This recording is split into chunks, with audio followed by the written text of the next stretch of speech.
महाभारत की लड़ाई के बाद कौरव पांडवों का जो युद्ध आप नाम सुनते हो, जिसमें भगवान जोगेश्वर श्री कृष्ण जी ने भाग लिया था, उपस्थित थे और पांडवों के पक्ष में खड़े थे। ये 5000 साल पहले की कथा। महाभारत की लड़ाई के बाद ये जितने धर्म देख रहे हो सब इसी 5000 साल में बन गए। भगवान कृष्ण के जमाने तक दुनिया में एक ही धर्म, वैदिक धर्म। रामावतार में भी एक ही धर्म, वैदिक धर्म। राम का भी वैदिक धर्म, रावण का भी वैदिक धर्म। राम भी वेद को मानते थे, रावण भी वेद को मानते थे। रावण कोई मुसलमान थे? तब तो हिंदू मुसलमान की बातें नहीं थी। राम का भी वैदिक धर्म, रावण का भी वैदिक धर्म। रावण जात के ब्राह्मण हैं। भगवान राम का जन्म क्षत्रिय वंश में हुआ, लेकिन राम ने रावण का काउंटर किया। रावण की सोने की लंका को मिट्टी में मिलाया। और क्यों? कहा धर्म की रक्षा के लिए। पूजा तो रावण भी करते थे। उत्तम कुल पुलस्त कै नाती, शिव बिरंच पूजे गो भांति। वेद ज्ञान उत्तम कुल पाया, तापर रावण असुर कहाया। ब्राह्मण कुल में जन्म, 4 वेदों के विद्वान, ब्रह्मा शंकर के पुजारी। लेकिन रावण धर्म के दुश्मन हो गए। ऋषि मुनि समझाते समझाते थक गए। भगवान को उनको मारने के लिए जन्म लेना पड़ा। क्यों? कभी सोचते हो आप?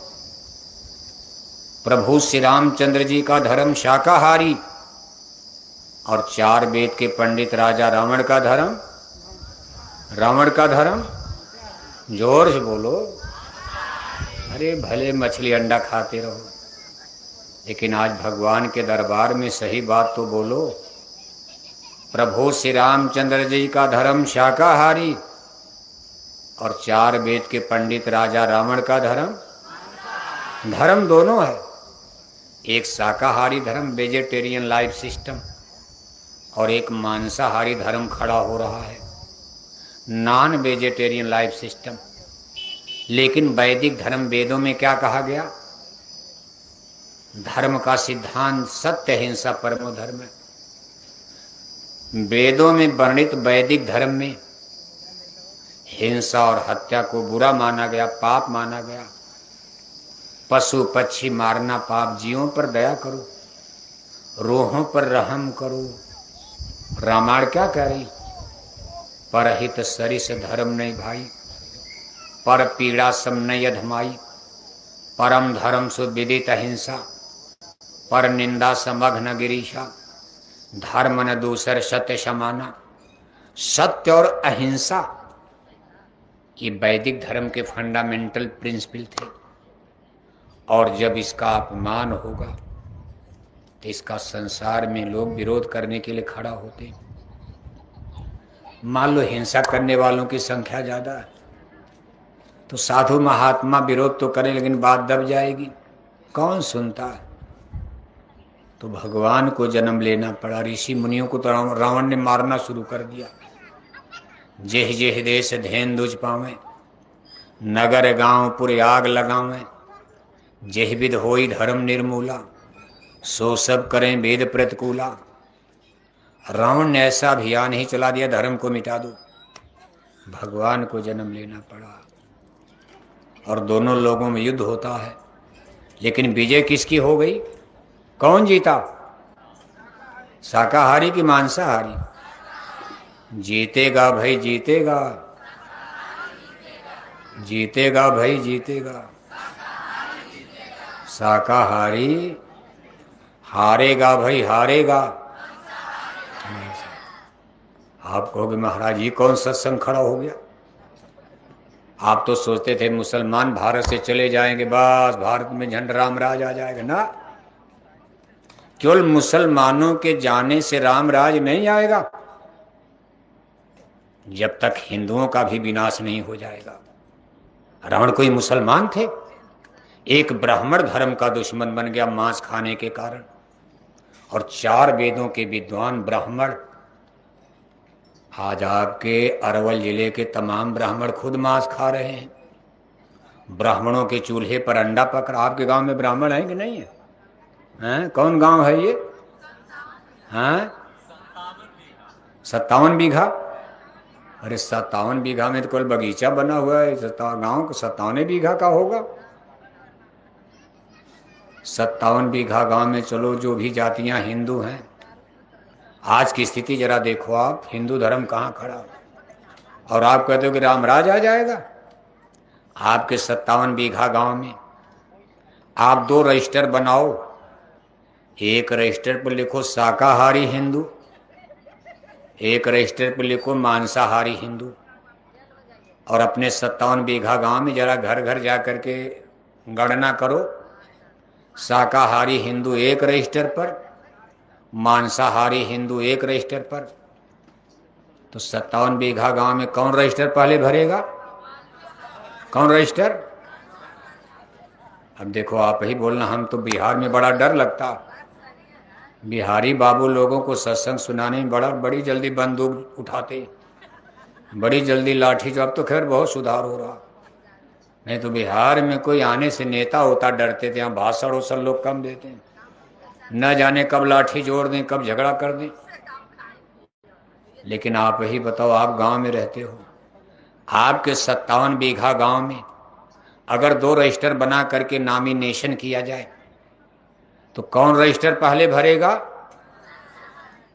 भरेगा नहीं, कई रजिस्टर मांसाहारी का भर जाएगा, शाकाहारी रजिस्टर खाली ही रह जाएगा। इसी तरह आपके अरवल जिले में जितने हिंदुओं का गांव है, जब सबका सर्वे करोगे तो इस आश्चर्यजनक और चिंताजनक रिजल्ट आपके सामने आएगा। हम पूरे भारत का आंकड़ा आपको बता, केवल बिहार का नहीं, पूरे भारत को घूमकर हमने देख लिया। सरकार तो अभी इस पर कोई जनगणना नहीं कराई है। शाकाहारी हिंदू और मांसाहारी हिंदू की कोई सूची हमारी सरकार के पास नहीं है। सरकारों का भी इस पर ध्यान ही नहीं है। सरकार तो खुद मछली पालन खुलवा रही, सरकार मुर्गी पालन खुलवा रही, सरकार सुअर पालन खुलवा रही। लेकिन जय गुरुदेव मिशन को इसकी आवश्यकता है, क्योंकि बिना इसके धर्म बचने वाला। एक अनुमानित आंकड़े के अनुसार अब तक जो अध्ययन किया गया पूरे भारत में, कश्मीर से लेकर कन्याकुमारी और इधर द्वारिकापुरी से लेकर के जगन्नाथपुरी तक, पूरा पश्चिम उत्तर दक्षिण, पूरे भारत में, मुसलमानों की बात छोड़ो, अभी मुसलमानों की बात अभी बाद में की जाएगी, हिंदुओं की बात हो, सब हिंदू बैठे हो। आज 80% हिंदू मांसाहारी हो चुके। कितने हिंदू? परसेंट का मतलब समझते हो? 100 में 80, 100 में 80 हिंदू मांसाहारी और 20 हिंदू। जितने हिंदू भारत में शाकाहारी, उसका 4 गुना हिंदू भारत में। एक हिंदू शाकाहारी तो सामने 4 हिंदू। क्या धर्म बचेगा बताओ आप? और आप कहते हो हम धर्म बचाएंगे केवल मुसलमानों को भगा करके, मुसलमानों को डिफीट देकर। ये 80% हिंदू मांस खाने वाले जब तक रहेंगे तब तक ये धर्म बचने वाला है। रावण मांस खाए, शराब पिए, धर्म का नाश किया, भगवान राम ने काउंटर किया। इन हिंदुओं को या तो सुधारना पड़ेगा, या तो ये हिंदू मांस खाना शराब पीना छोड़कर वापस आ जाएं, जैसे विभीषण लंका से निकलकर रामादल में आ गए, या इन हिंदुओं का भी विनाश हो जाए। अब हम श्राप नहीं दे रहे नहीं मर जाओ आप, लेकिन जब गलत काम करोगे, अगर रावण मर सकते हैं तो आप क्या चीज हो? आप रावण से ज्यादा वेद जानते हो। अगर मांस और शराब खाने के कारण 4 वेद का पंडित राजा रावण मर गए, उनका नाश हो गया, सोने की लंका मिट्टी में मिल गई, तो मांस और शराब खाने पीने वाला कोई सृजन नहीं कर सकता, कोई भी नष्ट हो सकता। विनष्ट हो जाओगी, धर्म नहीं है। और आज स्थिति यहां तक पहुंच गई, हम लोग देखो 43 साल से बोरा पहन रहे हैं। हमारे गुरु महाराज ने 14-15 मई 1983 में बोरा पहना दिया। उसमें हम लोग छोटे छोटे बच्चे थे, स्कूल में, कॉलेज में, यूनिवर्सिटी में पढ़ रहे थे हम लोग। 43 साल पहले बोरा पहन लिया। कोई 20 साल का, कोई 25 साल का, कोई 30 साल का। 43 साल से पर्चा, पोस्टर, झंडा, बैनर, कितना रुपया पैसा डीजल पेट्रोल खर्च करके हम लोग प्रचार कर रहे कि बेटों की शराब छूट जाए, लोगों का सुधार हो जाए। लेकिन परिणाम क्या निकला? बेटों ने शराब छोड़ा नहीं, और अब पता चला हमारी बेटियों ने भी शराब पीना, बेटियों ने शराब पीना शुरू। मालूम बिहार में तो शराबबंदी का कानून है। मिस्टर नीतीश बाबू ने अपने समय में 10 साल पहले ही बहुत हिम्मत करके बिहार में शराबबंदी का कानून बना दिया था। उसमें उनको लोगों ने डरवाया भी था कि आप शराबबंदी करवाओगे, चुनाव हार जाओगे, आपके एमपी एमएलए चुनाव हार जाएंगे, क्योंकि पियक्कड़ लोग ज़्यादा हैं। बिहारी लोगों की शराब छुड़ाओगे, आप वोट देंगे, कहेंगे अरे हमारी ताड़ी शराब छुड़ा रहे हो। नीतीश बाबू ने तब कहा था कोई फर्क नहीं है, मैं गांधीवादी हूं। गांधी महात्मा बीड़ी नहीं पीते थे। अगर राष्ट्र को अच्छा बनाना है, समाज को अच्छा बनाना, देश को अच्छा बनाना है, तो राष्ट्रपिता महात्मा गांधी के रास्ते पर चलना पड़ेगा। महात्मा गांधी जी ने कहा था आजाद देश होगा तो हम भारत में शराब की दुकानों को बंद करवा देंगे।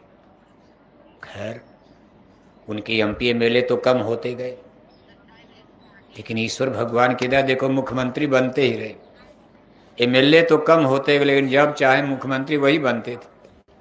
आपकी बार तो अपने से देखो दिल्ली की तरफ, क्योंकि बूढ़े हो गए, थोड़ा उनकी तंदुरुस्ती भी खराब हो गई, इसलिए उन्होंने खुद पटना की गद्दी छोड़ दिया और दिल्ली की तरफ रवाना हो गए।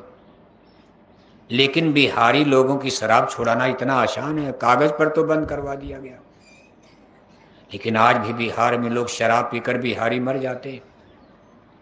जब अखबारों में आता है, मीडिया में आता है कि छपरा में 10 मर गए शराब पीकर, भागलपुर में 15 मर गए, तब पता चलता है बिहार में केवल कागज पर शराब बंद है। झारखंड से मंगाते हैं, यूपी से मंगाते हैं, और बिहार में पुलिस के सिपाही खुद शराब पीते, जो चेक पोस्ट पर खड़े हैं चेक करते। एक गाड़ी भर के शराब आ रही, 2-4 पेटी पुलिस वालों का, हमारा ले लो आप भी पियो। पुलिस वालों ने कहा ले जाओ ले जाओ। चोर और कुतिया मिल गई तो पहरा किसका दे। बिहारी बाबू लोग बिहार से निकलकर भारतवर्ष ने दुनिया के कोने कोने में फैले हैं। जैसे सब्जी में आलू होता, हर सब्जी में आलू सेट हो जाता, टमाटर में, गोभी में, बैगन में, जहाँ देखो आलू। और कुछ न मिले तो आलू का चोखा ही बना के अलग से खा लो आप। आलू एक ऐसी सब्जी है कि हर जगह सेट हो जाएगी, बारहों मास। ऐसे बिहारी बाबू लोग आलू की तरह से हर जगह फैल गए। बंगलार जाओ, हैदराबाद जाओ, चेन्नई जाओ, मुंबई जाओ, अहमदाबाद, हम तो पूरा हिंदुस्तान देखे। कहा भाई ये कौन का है? बिहारी लोगों की बस्ती है। पता भी चल जाता, जहाँ लोग रहते हैं शहरों में, अहमदाबाद, लुधियाना, पंजाब, चंडीगढ़, पता चल जाता बिहारी लोग। क्योंकि बिहार में जमीन कम है, आबादी का डेंसिटी बहुत ज़्यादा है। सबसे ज़्यादा भारतवर्ष में आबादी की डेंसिटी बिहार में है। जैसे 1 किलोमीटर जमीन में, देखो बगल में उत्तर प्रदेश है, अगर 1 किलोमीटर की जमीन में उत्तर प्रदेश में 10 आदमी हैं तो बिहार में 1 किलोमीटर में 12 आदमी रहते हैं। मध्य प्रदेश में तो 1 किलोमीटर में 5 आदमी और बिहार में 12 आदमी। राजस्थान में जाओगे तो और ज़्यादा आबादी कम है। बिहार में ज़मीन कम होती जा रही, आबादी बढ़ती जा रही, बढ़ गई है, पहले से ज़्यादा है। क्योंकि यहाँ नदियाँ बहुत हैं, पानी बहुत है। इसलिए पिछले ज़माने में जब बिजली विजली नहीं थी तो गंगा नदी, गंडक नदी, सोन नदी, इतना पानी था, वहीं तो गांव बसेगा, नहीं तो पानी कहाँ मिलेगा। ट्यूबवेल नहीं, पंपिंग सेट नहीं, बिजली नहीं। इसलिए बिहार में आबादी ज़्यादा बसी पिछले जमाने से ही बसी है। पानी से ही खेती करना, पानी पीकर जीवन बिताना। और गंगा गंडक का पानी सूखता नहीं है कभी, कितनों गर्मी पड़े, इसलिए यहाँ आबादी ज़्यादा बस गई। और यहाँ फैक्ट्री कारखाने लग नहीं पाए, बहुत ज़्यादा डेवलप विकास नहीं हो पाया इंडस्ट्रीज का। जमीन कम होती जा रही तो लोग बाहर निकल गए रोजी रोटी के लिए, कोई शौक में नहीं। अगर इनको बिहार में नौकरी मिलती तो बाहर क्यों जाते बाल बच्चों को छोड़कर। लेकिन इनकी मजबूरियां, इनको बंगला और हैदराबाद, बम्बई, दिल्ली, कुछ नहीं तो जाकर गिट्टी मिट्टी तोड़ेंगे। जो काम कोई न करे इनको लगा दिया जाता है लेबर वाले में। ऐसा नहीं कि सब गरीब हैं, अच्छे अच्छे IAS PCS। भारत के पहले राष्ट्रपति देखो, बाबू राजेंद्र प्रसाद बिहार के ही थे, बड़े बड़े क्रांतिकारी। मगर देश, इसका इतिहास भी महान है। महात्मा बुद्ध जी के ज्ञान की स्थली गया में, इसलिए बिहार एक अलौकिक धरती है। इसका इतिहास बहुत उज्जवल भी है, लेकिन ये बराबर गरीबी को आज भी गरीबी झेल रहा है। एक भी बढ़िया फैक्ट्री कारखाना बिहार में नहीं आ पाया, इसलिए सब लोग चंडीगढ़, लुधियाना, पंजाब, इधर उधर तो कुवैत, दुबई, सऊदी अरब तक बिहारी ही बिहारी नजर आ रहे। और ये बाहर जाकर के खूब शराब पीते। बाहर में तो यूपी में बंद नहीं है, बम्बई में शराब बंद नहीं है, बिहार में तो दिक्कत है। यहाँ के MP MLA को शराब पीना होता दिल्ली चले जाते हैं, दिल्ली में शराब बंद नहीं है। लखनऊ चले जाएंगे, रांची चले जाएंगे, वहाँ शराब बंद नहीं। इसलिए बिहार में शराब कागज पर तो बंद है। इसके लिए हम माननीय नीतीश बाबू को धन्यवाद भी देंगे कि कम से कम उन्होंने हिम्मत तो कर दिया। लेकिन फिर भी इतना आसान शराब का छुड़ाना नहीं, केवल कागज कानून बना देने से बंद हो जाएगी। पीने वाले खूब बिहार में छोटे छोटे बच्चे पी रहे।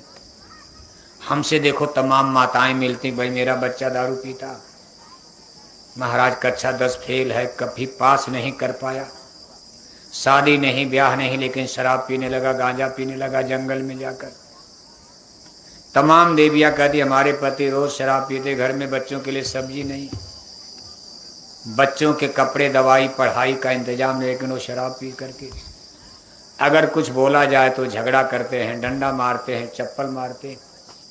देवियां परेशान हैं, माताएं परेशान हैं।